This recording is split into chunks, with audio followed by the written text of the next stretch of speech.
Le Conseil de sécurité a prolongé d'1 an le régime général de sanctions visant le Mali. Des sanctions pourraient être prises contre les signataires de l'accord d'Alger qui se livreraient à des activités terroristes.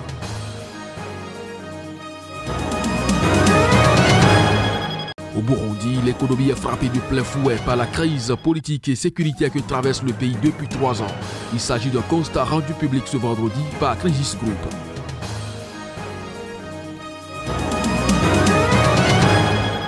Au Zimbabwe, les Nations Unies ont mis en garde contre les risques de pénurie de nourriture qui menacent plus d'1 million d'habitants pauvres, ceci en raison de la chute de la production agricole.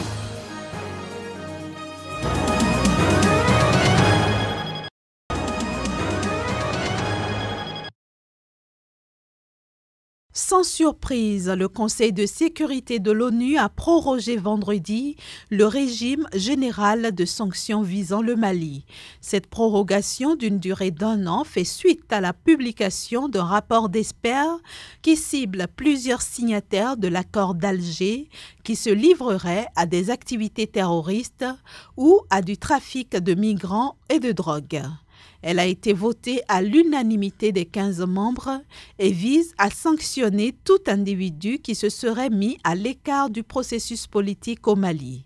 Fini donc le temps des avertissements, a prévenu l'ambassadrice adjointe de la France à l'ONU qui précise que la France entend assumer sa responsabilité à cet égard en proposant sans attendre la désignation des fautifs au régime de sanctions. Désormais, l'absence de respect des engagements librement consentis par chacune des parties maliennes dans le cadre de la feuille de route ne restera pas sans conséquence. Des sanctions additionnelles seront appliquées si les engagements de la feuille de route ne sont pas respectés.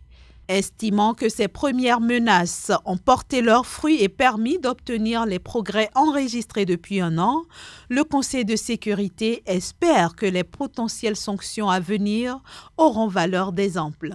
L'objectif visé est d'écarter du jeu politique ceux qui tenteraient de manœuvrer sur plusieurs tableaux.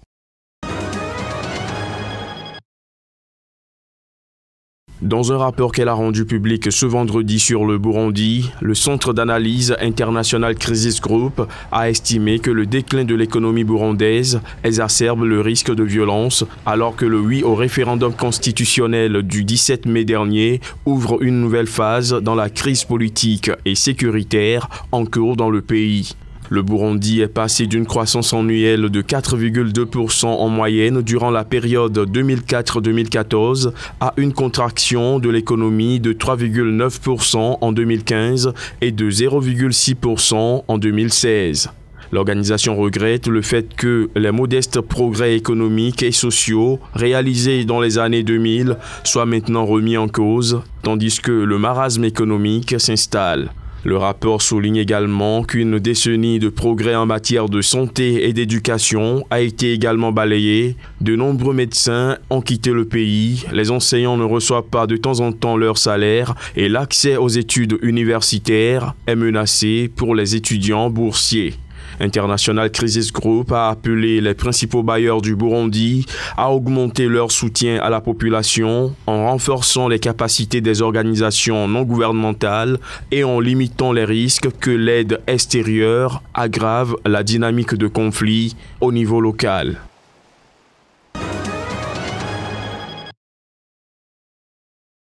L'accalmie aura été de courte durée dans la capitale libyenne. Seulement quelques heures après l'annonce d'un cessez-le-feu qui devait marquer la fin de violences ayant fait une 30aine de morts, les combats ont repris ce jeudi entre milices rivales. Une situation qui interpelle les autorités libyennes qui, de leur côté, appellent à épargner Tripoli.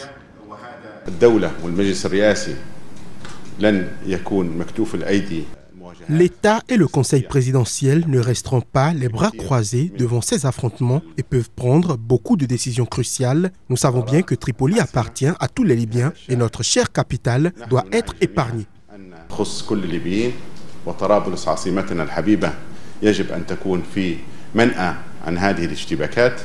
Selon le ministère de la Santé, 27 personnes ont été tuées et 91 autres blessées, la plupart des civils depuis le début des affrontements lundi jusqu'à mercredi soir dans les banlieues sud. Une pause a été observée jeudi durant la journée après un accord de cessez-le-feu annoncé par des dignitaires des villes de l'ouest du pays. Mais en fin d'après-midi, les hostilités ont repris de plus belle, notamment dans la région de Kelat Al-Ferjan, au sud de Tripoli, des habitants ayant fait état de tirs d'armes lourdes et de mitrailleuses. Une roquette s'est abattue sur une maison dans le quartier de Sebia, dans une banlieue sud-est, tuant 2 adolescents, selon un responsable local.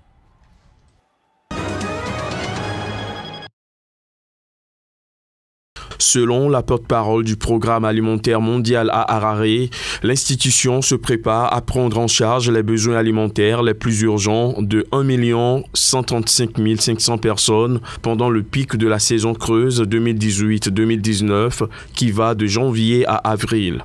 Plus de 61 millions d'euros seront nécessaires pour financer cette aide d'urgence.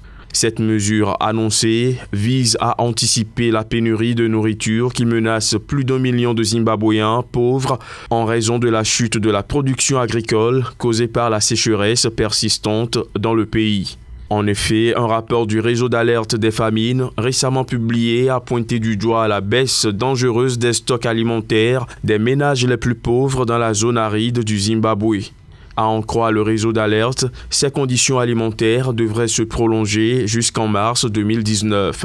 Toute l'Afrique australe connaît depuis plusieurs années une sécheresse persistante dont les effets sont encore aggravés par les anomalies climatiques de type El Niño.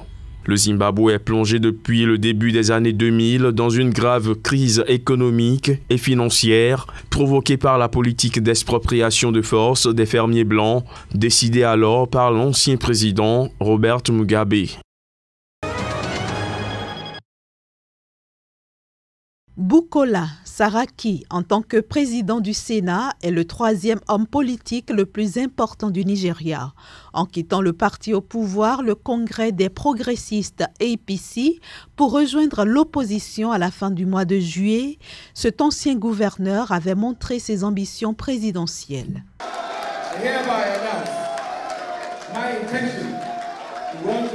J'annonce mon intention de me présenter à la position de président de la République fédérale du Nigeria et de participer aux élections générales de 2019 sous la bannière du Parti populaire démocratique. Je me présente avec la ferme conviction que j'ai les capacités de faire ce qu'il faut pour assurer la croissance pour tous les Nigérians.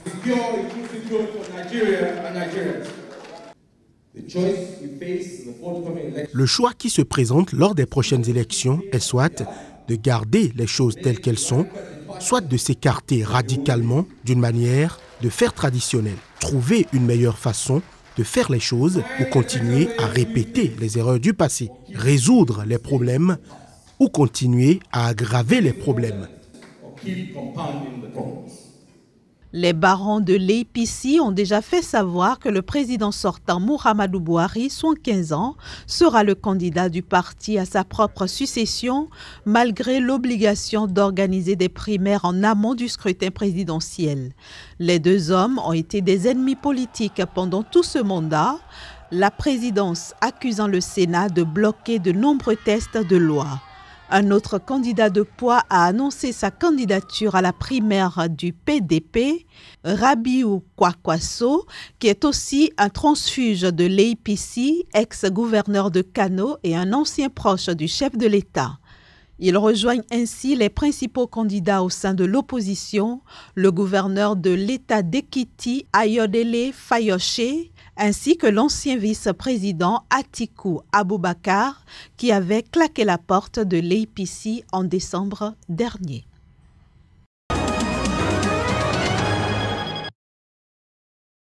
Réunis en congrès à Blantyre, les délégués du Parti populaire l'ont réélu à la tête avec une majorité écrasante de 1183 voix contre à peine 23 à son unique concurrent, Léonard Mfiza, un cadre quasiment inconnu. Cette désignation fait d'elle la candidate du PP à la présidentielle de l'an prochain. Une seule personne peut gagner, pas deux. Je veux féliciter Joyce Banda pour sa victoire et j'apprécie qu'elle m'ait donné l'opportunité de participer à cette élection.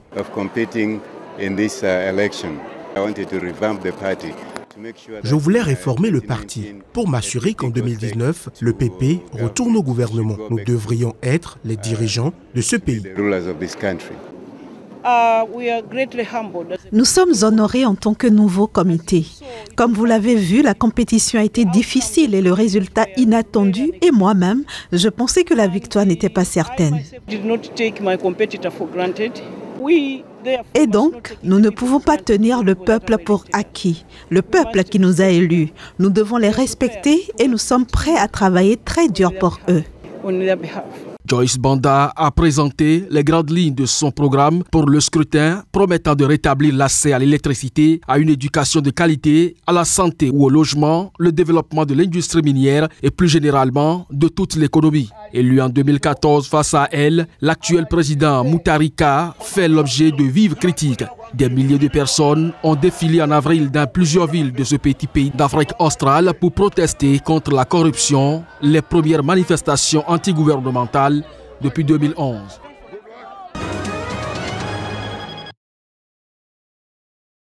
Pourvoi rejeté, a laconiquement déclaré le président de la Cour suprême en levant immédiatement l'audience. Karim Wade, fils et ministre de l'ex-président Abdoulaye Wade et candidat déclaré à la présidentielle, avait vu sa demande d'inscription sur les listes électorales rejetée le 2 juillet par le ministre de l'Intérieur qui avait invoqué des dispositions du code électoral privant de droits civiques toute personne condamnée à plus de 5 ans de prison. Il avait été condamné en 2015 à 6 ans de prison ferme et plus de 210 millions d'euros d'amende pour enrichissement illicite et à la confiscation de tous ses biens. Le verdict avait été confirmé en appel en août 2015, mais il a bénéficié d'une grâce présidentielle en juin 2016 et vit depuis à l'étranger. Pour l'un de ses avocats, le député Madické Niang, l'arrêt de la Cour suprême n'exclut cependant pas Karim Wade de la course à la présidentielle. Nous avons d'autres recours, mais nous n'allons pas les dévoiler ici, a-t-il affirmé à la sortie de l'audience. Ce qui s'est passé aujourd'hui montre que le système judiciaire est du côté du pouvoir, a-t-il ajouté. Début juillet, les avocats du candidat du PDS avaient qualifié sa radiation de manifestement arbitraire, illégale et contraire à la loi électorale. Ils avaient fait valoir que la Cour de répression de l'enrichissement illicite, la juridiction spéciale qui l'a condamné, a expressément exclu dans sa décision la déchéance des droits civiques.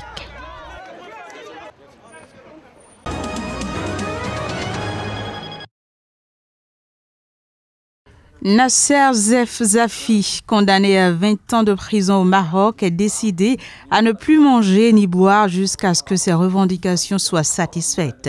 Il s'agit d'une grève de non-retour, selon une déclaration faite à la presse par son père, Ahmed Zef Zafi.